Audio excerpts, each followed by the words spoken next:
on that podium right there.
Hey, the only thing, somebody's gonna have to hold this.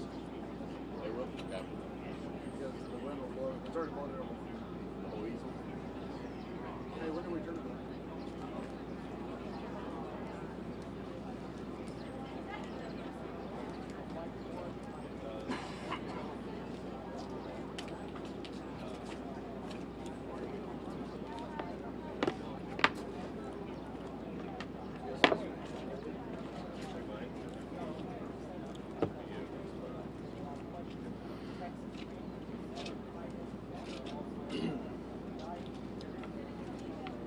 All right, everybody, we're about to get started.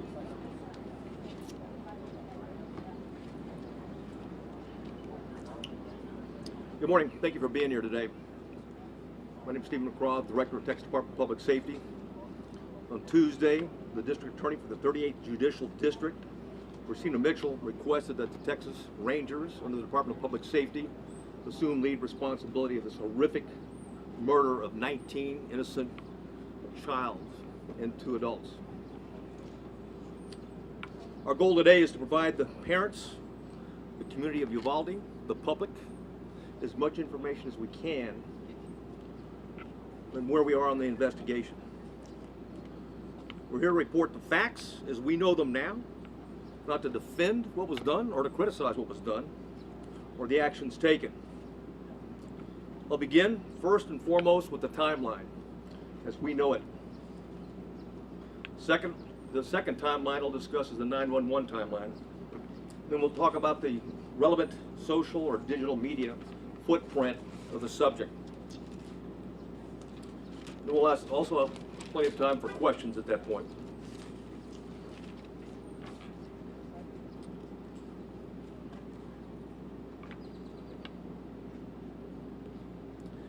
At 11:27, we know from video evidence, at 11:27, the exterior door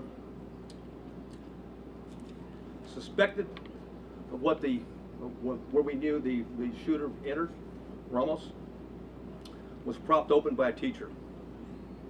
11:28, the suspect vehicle crashes into the ditch, as previously described. The teacher runs to the room 132 to retrieve a phone, and that same teacher walks back to the exit door, and door remains propped open.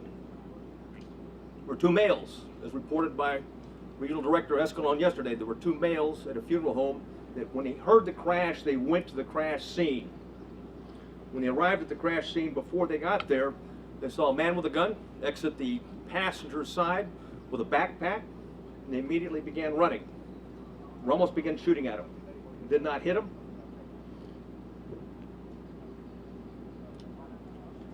One of the males fell when he was running. Both males returned to the funeral home while they're running. And then again, we see through video, teacher reemerges inside the school in panic and apparently calls 911. 911 call At 11:30, there was a crash, man with a gun. 11:31, the suspect reaches last row of vehicles in the school parking lot. 11:31, the suspect shooting began at the school while patrol vehicles got to the funeral home. I'll point out where it is.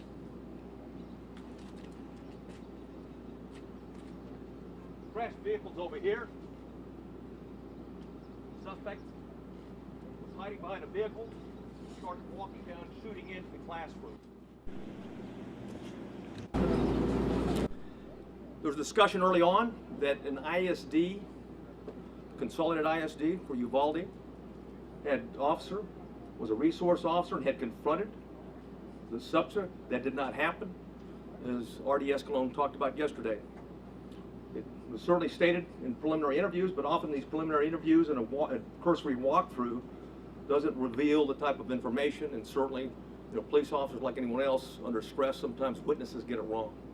But the bottom line is that officer was not on scene, not on campus, but had heard the 911 call with a man with a gun, drove immediately to the area, sped to what he thought was the man with a gun, to the back of the school, what turned out to be a teacher, and not the suspect. In doing so, he drove right by the suspect, who was hunkered down behind a vehicle, where he began shooting at the school.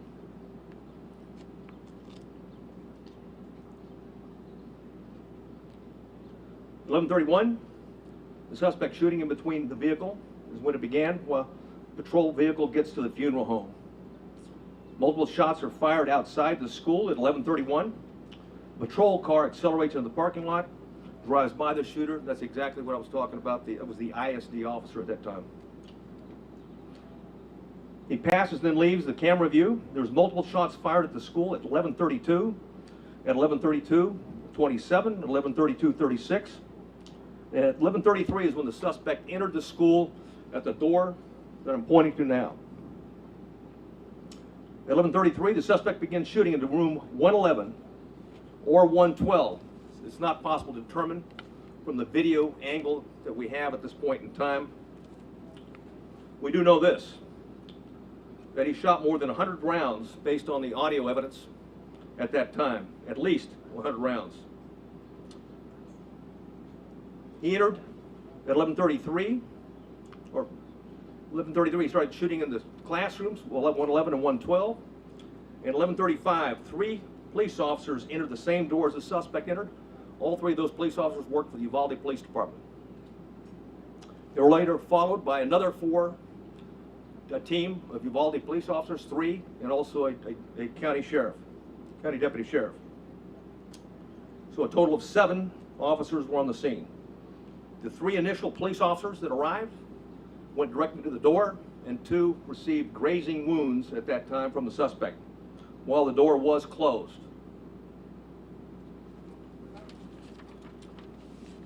At 11:37, there was more gunfire. Another 16 rounds was fired at 11:37. 1 at 11:37 and 16 seconds, 11:38, 11:40, 11:44. At 11:51, a police sergeant and USB agents started to arrive. At 12:03, officers continued to arrive in the hallway, and there were as many as 19 officers at that time in that hallway.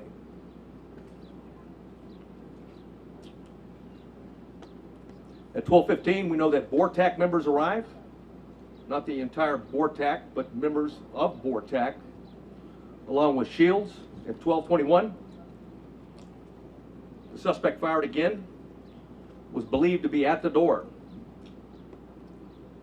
At 11:21, law enforcement moved down the hallway. At 11:50, they breached the door using keys that they're able to get from the janitor, because both doors were locked. Though both of the classrooms that he shot into were locked when officers arrived. They killed the suspect at that time. And now I'd like to go over the 911 timeline.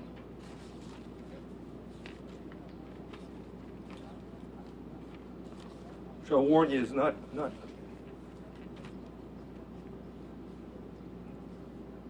it's better that I read it than you listen to it.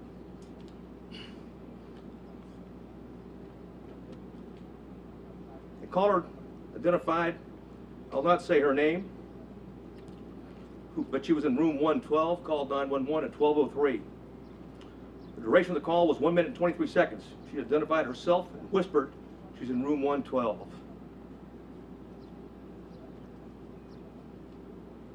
At 12:10, she called back in room 12, advised there were multiple dead. 12:13, again she called on the phone. Again at 12:16, she called back and said there was 8 to 9 students alive. At 12:19, a 911 call was made, and another person in room 111 called. I will not say her name. She hung up when another student told her to hang up. At 12:21, you could hear over the 911 call that 3 shots were fired. At 12:36, 911 call, it lasted for 21 seconds. The initial caller called back, student, child, called back, was told to stay on the line and be very quiet. She told 911 that he shot the door. At approximately 12:43 and 12:47, she asked 911 to please send the police now.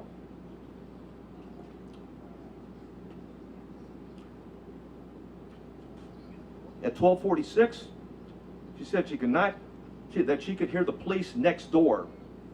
At 12:50, shots are fired. They can be heard over the 911 call. And at 12:51 is very loud and sounds like the officers are moving children out of the room. At that time, the first child that called was outside before the call cuts off.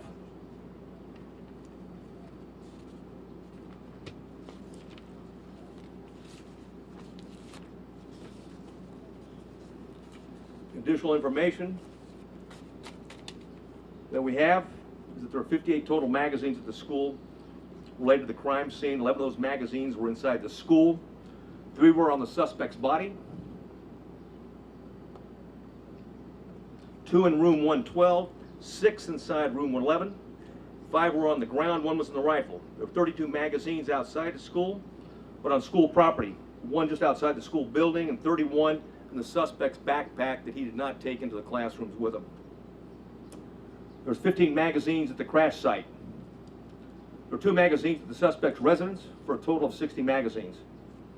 He had purchased and had a total of 1,657 total rounds of ammunition. 315 of those rounds were inside the school. 142 of those were spent cartridges. 173 were live rounds.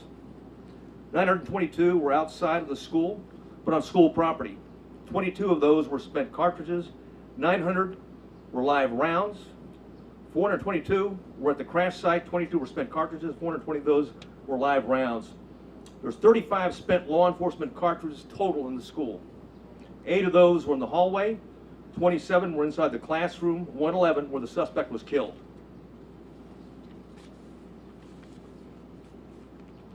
I had mentioned that we're going to go over quickly a digital timeline. One of the things we talked about early, and I want to correct something that was said early on in the investigation, is that he posted, on Facebook publicly that he was going to kill that he was going to shoot his grandmother. And secondly, after that, that he had shot her, and the third, that he was going to go shoot up a school. That did not happen. It was actually on a message. It was a Facebook application, messenger application to somebody else that he had a conversation with. We know that through his digital media footprint, and I'll just do it by date time, that Ramos asked his sister to help him buy a gun. She flatly refused. That was in September of 21. I'll avoid some of these and get to he had Instagram, a 4-group chat, and it was discussed that Ramos being a school shooter. That was on February 28th of 2022. On March 1st of 2022, there was an Instagram he had with 4 people. It was a chat. He discussed him buying a gun. On March 3rd, 2022, there was another 4-person chat. Quotations, word on the street is you are buying a gun. Ramos replied, just bought something. RN.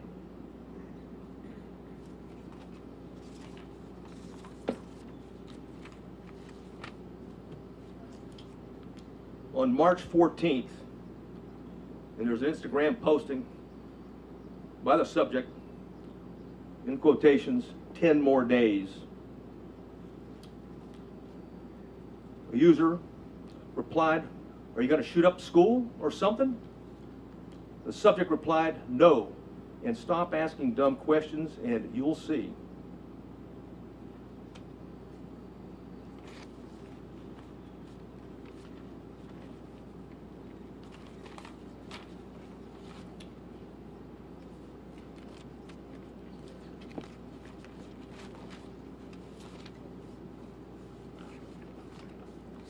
I know you have many questions, and I've agreed to stay as long as we can, to answer as many of those questions as we can. If I can't answer it, because we don't know definitively right now, I'll simply say that. And it continues to be a preliminary investigation. There's, literally, certainly over hundreds of interviews that have been conducted, will continue to be conducted, and there's thousands of leads that are being pursued, not consecutively, but concurrently, and thanks to our federal and local partners. And I do want to mention behind me, we've got the FBI Special Agent in charge. We also have an ATF Special Agent in charge, or ASAC, and of course, who else? What I got behind?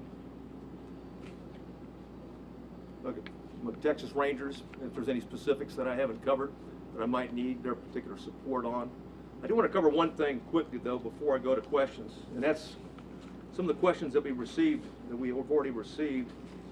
And one of those is going around now that in fact, the subject had been one of the two arrested by the Texas Rangers and the local police back in 2018. That's not the case. He was not one of the individuals. In fact, we have found no links, associations, relationships in that investigation. Clearly, it was a threat. It was back in 2018.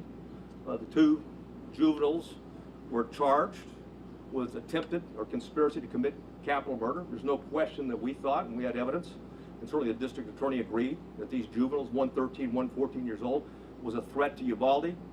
And there was a discussion at that time, even the senior year of the one that was 14 years old, which would make it 2022. However, that was not the subject.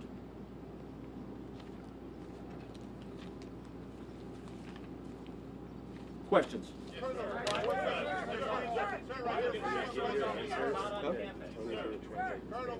Oh, yeah. Oh, one thing I want to say, one thing I failed to say is that when we're done, we have Tony Pena with us. He's going to translate into Spanish, okay, what the answers and the questions are afterwards.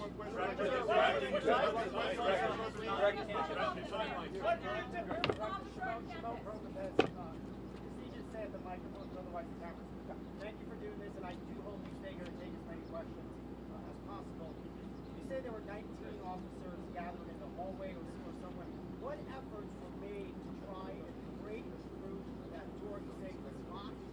What efforts were the officers making to try and break through either that door or another door to get inside that classroom?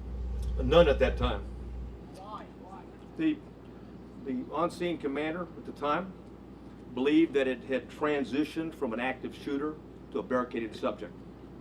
Sir, you have people who are alive, children who are calling 911 saying, please send the police. They are alive. In that classroom, there are lives that are at risk. Hey, we're well aware of that. Right, but why was this made not to go in and rescue these children? Again, the on-scene commander considered it a barricaded subject, and that there was time and there were no more children at risk. Obviously, based upon the information we have, there were children in that classroom that were at risk, and it was in fact still an active shooter situation and not a barricaded subject.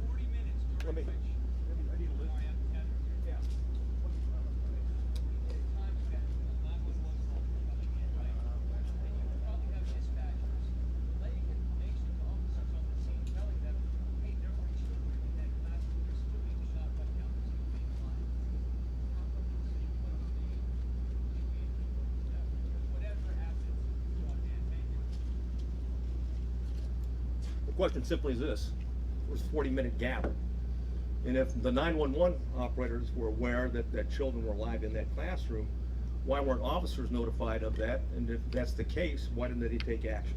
That's the question.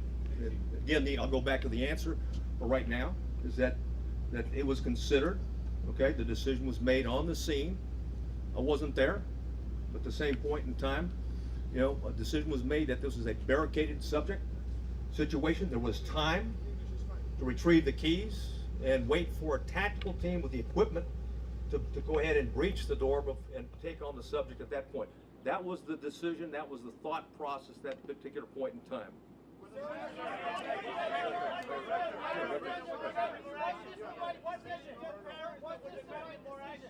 What? What can you tell parents that were here waiting and asking for the police to go in? Yeah, there was 19, like I said, there was 19 officers in there. In fact, there was plenty of officers to do whatever needed to be done, with one exception, is that the incident commander inside believed they needed more equipment and more officers to do a tactical breach at that point. That's why BORTAC was requested on the scene. As soon as they were there, they executed, they searched, or at least a dynamic entry, and went in, and of course, that was not till 12, that was not till 12:57. Were the family members tased or gassed in any way? With the benefit of hindsight, stand by, hey, Were the stand family by, members, hey, were the stand by, family right. members I tased got or it. gassed Okay, in any hey, way? for the benefit of hindsight, where I'm sitting now, of course it was not the right decision, it was the wrong decision, period. There's no excuse for that. But again, I wasn't there, but I'm just telling you, from what we know, we believe there should have been an entry at that as soon as you can. Hey, when there's an active shooter, the rules change. It's no longer, okay, it's no longer a barricaded subject. We don't have time. You don't worry about outer perimeters. And by the way, Texas embraces active shooter training, active shooter certification, and that doctrine requires officers, we don't care what agency you're from, you don't have to have a leader on the scene. Every officer lines up, stacks up, goes and finds where those rounds are being fired at, and keeps shooting until the subject is dead, period.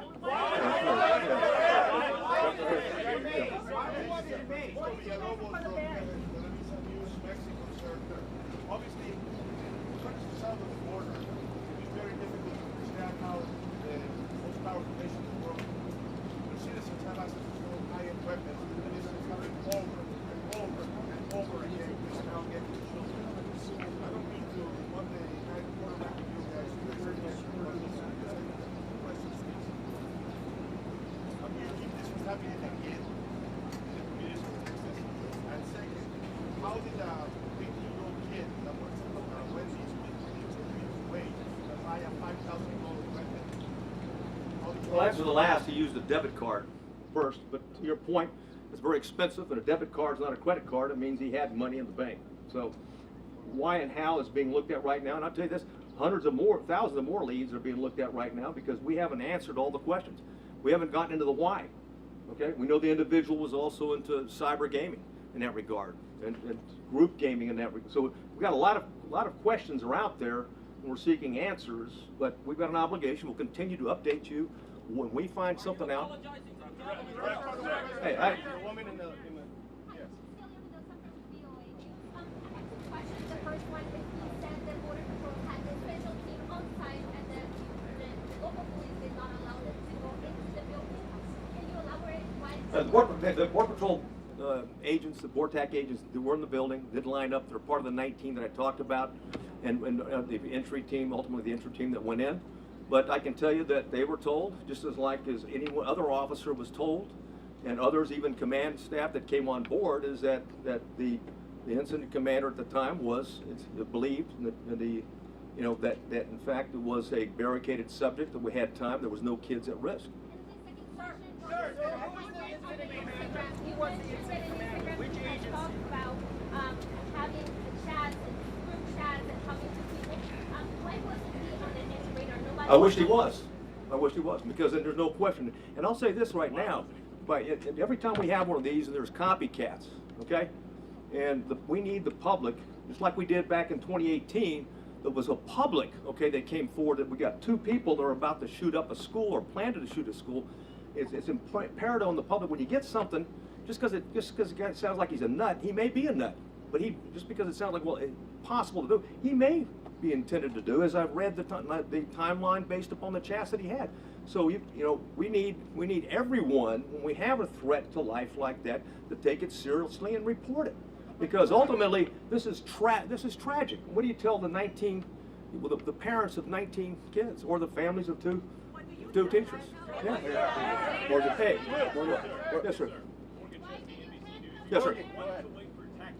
By 12:15, you had at least 15 officers and shields on scene. Yeah. Yet you did not reach the door until 12:50. Hey, like I've said it before, is that, well, first of all, when it comes to an active shooter, you don't have to wait on tactical gear. Plain and simple, you've got an obligation. What I know now, okay, absolutely, it was an active shooter, because you can transition. Keep in mind, in the doctrine, okay, of active shooters, you can transition from an active shooter situation to a barricaded subject, or a barricaded with hostage subject. But if shooting continues, and you have any reason to believe that there's individuals alive in there, you've got an obligation to move back to an active shooter posture, and that means everybody at the door. Are you saying those children were no longer at risk when he barricaded himself? Saying there were children alive in classroom 112, 8 to 9 children. Is that teacher, are those children still alive? And why was the school resource officer off campus? And did Uvalde SWAT respond to the scene? Well, Uvalde has a part-time SWAT team, number one. The ISD's got, they have limited officers. I think, what is it? Well, you got six? Six. They got six, yeah. The Consolidated Independent School District has 6 officers, and they didn't have one posted at that location. And someone said, hey, what do you tell the parents? I mean, bottom line is that, or someone talked about and said, when there's kids in the room, why wasn't there an entry? Because it was believed, like I said at the time, that the subject was stationary, barricaded, there was no risk to other children. Again, on retrospect, from where I'm sitting right now, clearly there was kids in the room. Clearly, okay, they're at risk. And oh, by the way, even when they go back to shooting, there may be kids that are injured. Okay, they may have been shot but injured, and it's important for life-saving purposes to immediately get there and render aid. Where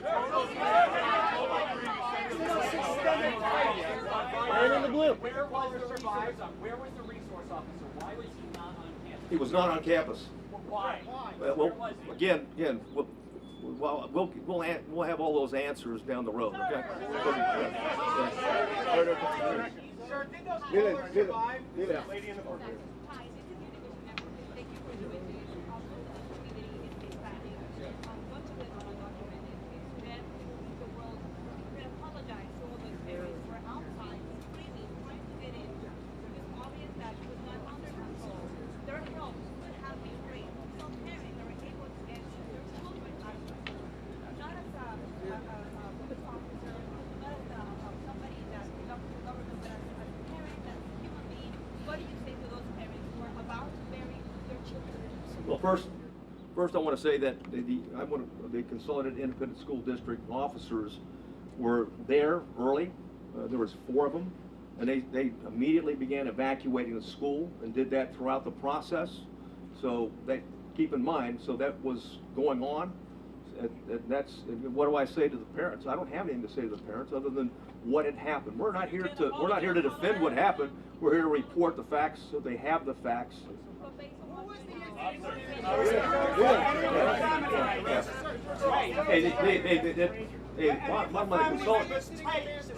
any of the family members gassed or tased outside the building?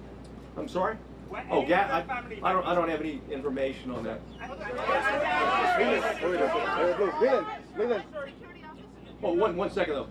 However, we did review what DPS officers arrived on the scene, what they did, and looked at those instances. You know the parents of the children who died are watching right now. And they're Yes. hearing you say that not everything that could possibly have been done as humanly fast as it could be done was done. Are they owed an apology from somebody, incident commander and the police department here? If I thought it would help, I'd apologize. Who? Okay? But let me say this. Hey, let me say this. Hold on. And when you go back to the timeline, again, I want to go back, and I'm not defending anything, but you go back to the timeline, there was a barrage, hundreds of rounds were pumped in 4 minutes, okay, into those 2 classrooms. Then anything else, any firing afterwards was sporadic, and it was at the door. So the belief is that there may not be anybody living anymore, and that the subject is now trying to keep law enforcement at bay or entice them to come in to suicide by contact. I understand it. I've reported that. Yeah. Don't yell over your colleagues, please. Jack Morpeth from the New York Post. Can I ask 2 questions? First of all, exactly how is the gunman barricaded in the room? Is it just a simple matter of him locking the door behind him? And secondly, why all 1,657 rounds from away out back into that Jefferson? Well, I'll answer the first one, but the why on the second one I don't have. The first one, that each door can lock from the inside, and both doors were locked, okay, from the inside. So the subject, when he went in, he locked the door. He came out one time into the hallway, went back in and locked the door, because at the time that the officers went in, both doors were locked. They got a key from the janitor and used it. You said the first call came in inside the classroom at 12:03, and you breached it at 12:51. How many students died in those 48 minutes? I don't have that answer. We're looking at it right now. Hold on. Good. Yes. Why wasn't this whole place on lockdown? 2, while this may be the most unpopular question here today, what is on your heart? How are you doing?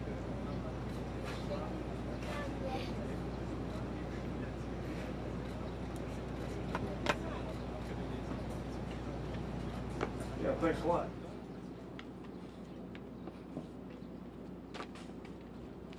You know, forget how I'm doing. What about the parents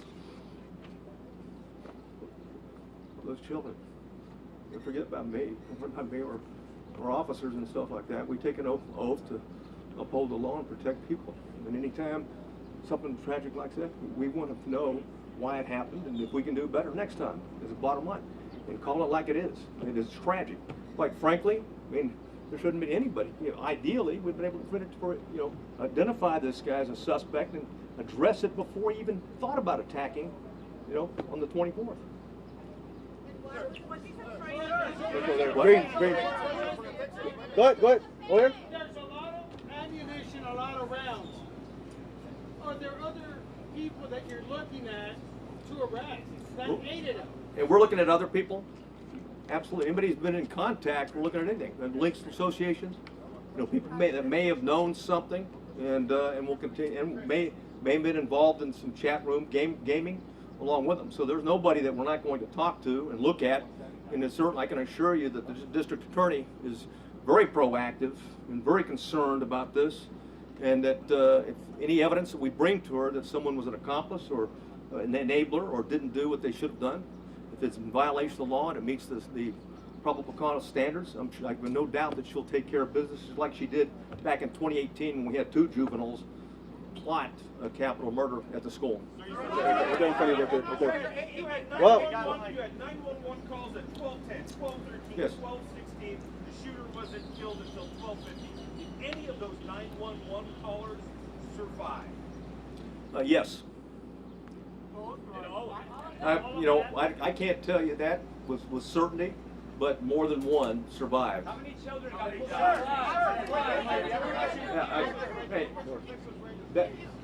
Sorry, what? Could you give us an update on the number of officers interned, their condition, where they are now, and also were there any windows in the classroom buildings?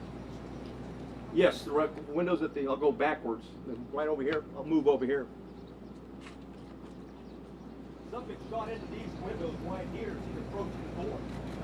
Right? So the children were vulnerable all the time going through. We don't have any reporting of any of the children maybe injured but not dead the way he shot in this particular area. Right? As to the answer in terms of someone could have shot opposite in that regard, I don't have the answer to that, quite frankly. But we're looking at a number of different things from ballistics and things like that, but you can keep in mind we've got children, okay, in here.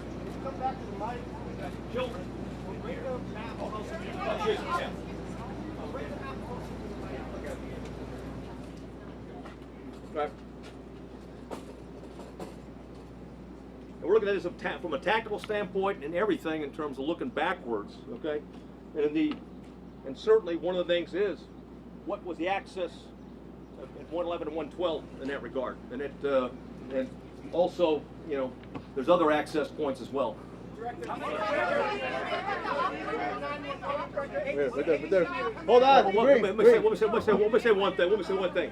One thing I didn't point out, okay, is that when we've got him going into these rooms, right here is the Jack and Jill restroom between. So not unlike Santa Fe, the classrooms are separated, but they're really connected. So you can move back and forth between those two classrooms. In the green. Yes, sir. Was the incident commander receiving the information coming via the 911 call? And if so, why not? And if so, speak to the level of investigation that you're putting into that very question. Yeah, that question will be answered, but I don't have I'm not going to share the information we have right now, because I don't have the detailed interview right now. Go ahead, sir. Right there. Yeah. Go ahead, It was a barricade situation. Did any police officers go in and get their own kids while the parents were outside? Not that I'm aware of, no. Right there. Go ahead. Yes, please. How many children called 911 and you know for a fact if any of those children died? I know for two, for certain did, and those two did not die. Sir, when it comes to the teachers that open the door, And why was that propped open door still propped open even after the incident was occurring with shots being fired at the funeral home? Bottom line is, we reported what happened. Is that back door was propped open. It wasn't supposed to be propped open. It was supposed to be locked. And certainly the teacher that went back for her cell phone, it propped it open again. So that was an access point that the subject used. do you believe that the teacher is an Right there. Go ahead. Blue. Go ahead. working with it? Hold on. You have said in hindsight mistakes were made. A Democratic congressman is now calling for the FBI to investigate the response here. Yeah. Is going to be held accountable. Well, first of all, we welcome the FBI. There's a reason why there's the FBI special agent in charge behind me right now. They play a vital role. And again, this is about finding facts and reporting facts as quick as we can. It's not about trying to defend, or it's not about trying to assess or even be hypercritical. It's about the facts and sharing whatever we learn on the facts as quick as we can and be as transparent as we can. You know, okay, the media, but more importantly, the parents and the public and the citizens of Uvalde and Texas. Okay, go ahead. Blue. Go ahead. Hold on. Sir, hold on. Sir, who was the incident commander and has that? The chief of police of the Consolidated Independent School District is the incident commander. And how's that person? It's his school. He's the chief of police. Okay. Yeah, again, I'm not going to discuss disciplinary, but there's an ongoing criminal investigation. There's ongoing criminal investigation. Is that teacher being investigated and working with? I'm not going to get into that. Wait, Matt, go ahead. Yeah, man.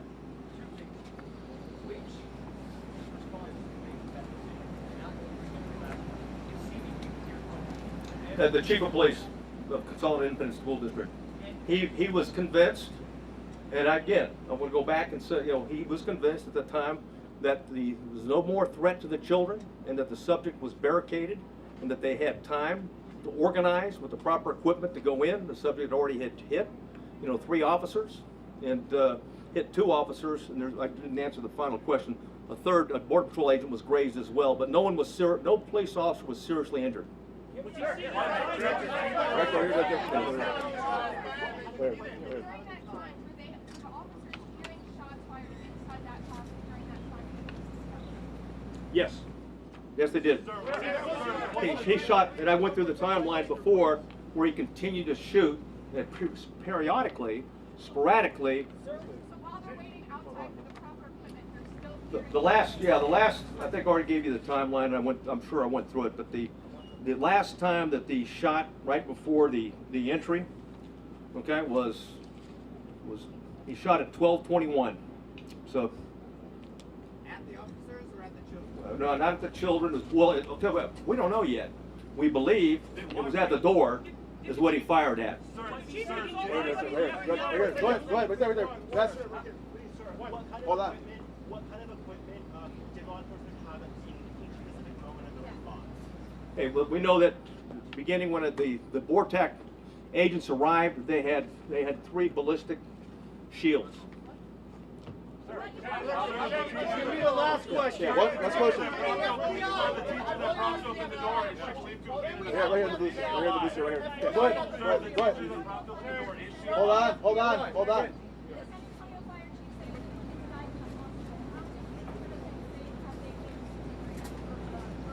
I don't know. Tell me go. You good? You good? You good? You good? No, that's fine. You good? Yeah, I'm going.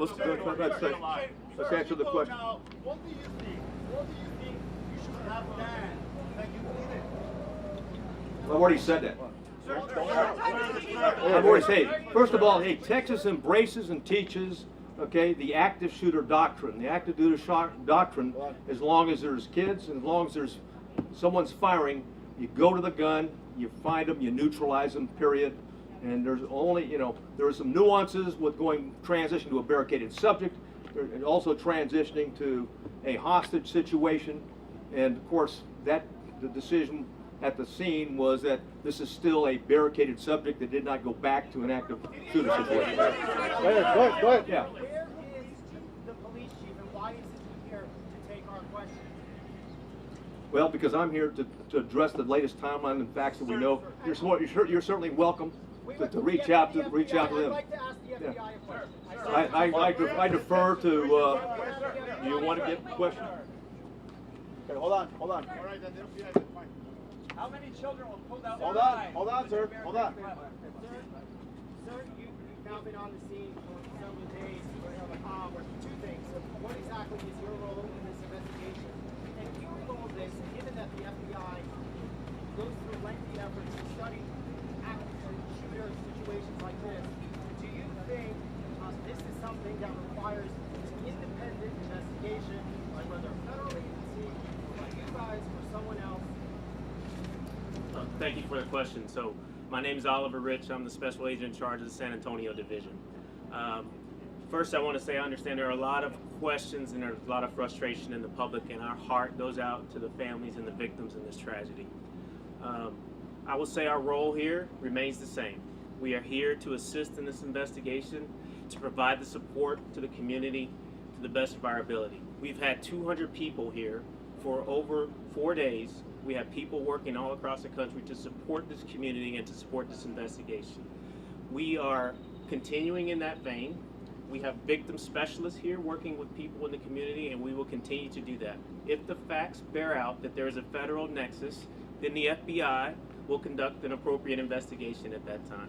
But for now, we continue in this to support the Texas Rangers. Is that something that you guys would investigate? Okay, sir, are you going to ask? How many more questions? 2 more questions. No, 2 more questions. The guy in purple. Right here. Okay. Yes. Uvalde Police Department, Uvalde Police Department posted in February 2020 that they familiarized themselves with the school and they did the training to do just what they were supposed to do. How come they were not in lead, or their commanding officer was not in lead when they were familiarized with this training, and they should have done what they were posting on Facebook they were doing?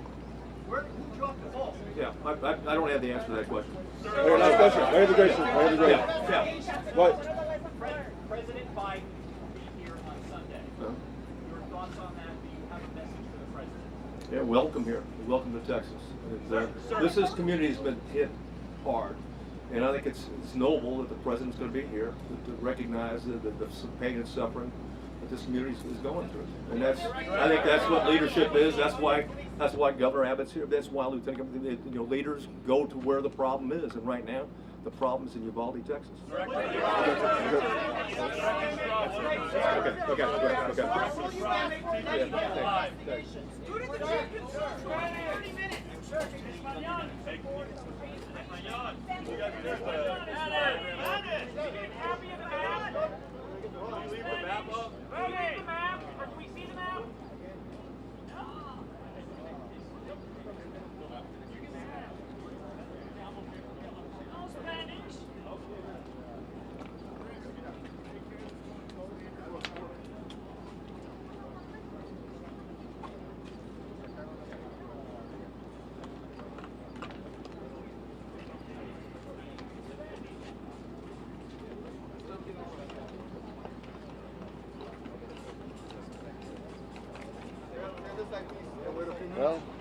So in 2020, they took the training, right?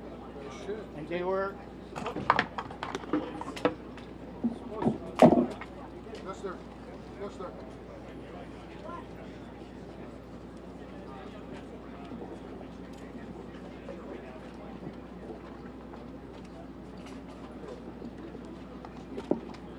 to the right. Mister, follow me.